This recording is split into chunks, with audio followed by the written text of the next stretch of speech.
เปลี่ยนแปลงปันใจไปให้หลายคน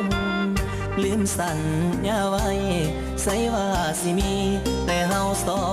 งคนแล้วก็จบไปเนาะสำหรับ2ผลงานเพลงเนาะเป็นผลงานเพลงใหม่ประจำอาทิตย์นี้เนาะฝากให้มีทางประกันได้รับฟังกันในเด้อเนาะสำหรับ1ผลงานเพลงนี้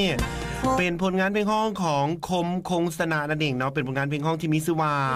เป็นค่อยหลายใจหับได้บ่ชื่อผลงานเพลงดีๆเด้อเนาะมีทางประกันอยากฟังผลงานเพลงเพิ่นก็สามารถขอมาได้ทุกๆระยะของการฟังผลงานเพลงเป็นค่อยหลายใจหับได้บ่สิหับได้บ่แล้วก็อีก1ผลงานเพลงเนาะแฟนสำฮองเนาะเป็นผลงานเพลงห้องของหงคำเด้อสำหรับผู้ใดที่ว่าอยากฟังก็สามารถทักทายหรือว่าขอมาทุกๆระยะของการฟังผลงานเพลงได้กับระยะผลงานเพลงบ้านนาแบบนี้เข้าใจหลายคนเนาะสำหรับท่านใดที่ว่ากำลังพักผ่อนอยู่บ้านอยู่เฮือนหรือว่าท่านใดที่กำลังกาเกียมที่จะออกเดินทางไปลินไปเที่ยวเนาะกับมื้อวันพักวันผ่อนแบบนี้กับครอบครัวเนาะกับบรรสุดพิเศษของทานเลยเนาะสำหรับ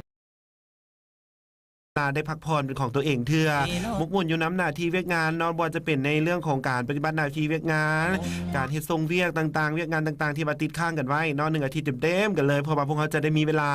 มาใช้ชีวิตเนาะอยู่กับครอบครัวเนาะหรือว่าพาครอบครัวนั้นไปกินข้าวนอกบ้านหรือว่าไปเที่ยวไปลินแบบนี้เนาะสำหรับผู้ใดที่ว่าพักผ่อนอยู่ก็ขอให้มีความสุขหลายๆเด้อ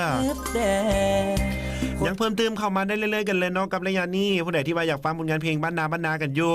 อย่าสู้แบบว่าเนาะฟังกันแบบว่าโคสนุกเลือกไปโลดเพลงใดก็ฟังได้เนาะอย่าให้เป็นแบบนี้ต้องมีส่วนร่วมกับโคสนุกได้เพื่อมารับฟังน้ำกันนี่เนาะผลงานเพลงใดที่ว่าม่วนเนาะหรือว่าผลงานเพลงใดที่ว่าเป็นคับล้ำบ่แบบนี้อยากประกอบส่วนเข้ามาก็สามารถจับโทรศัพท์คนขึ้นมาแล้วกดมาที่เบอร์เนาะ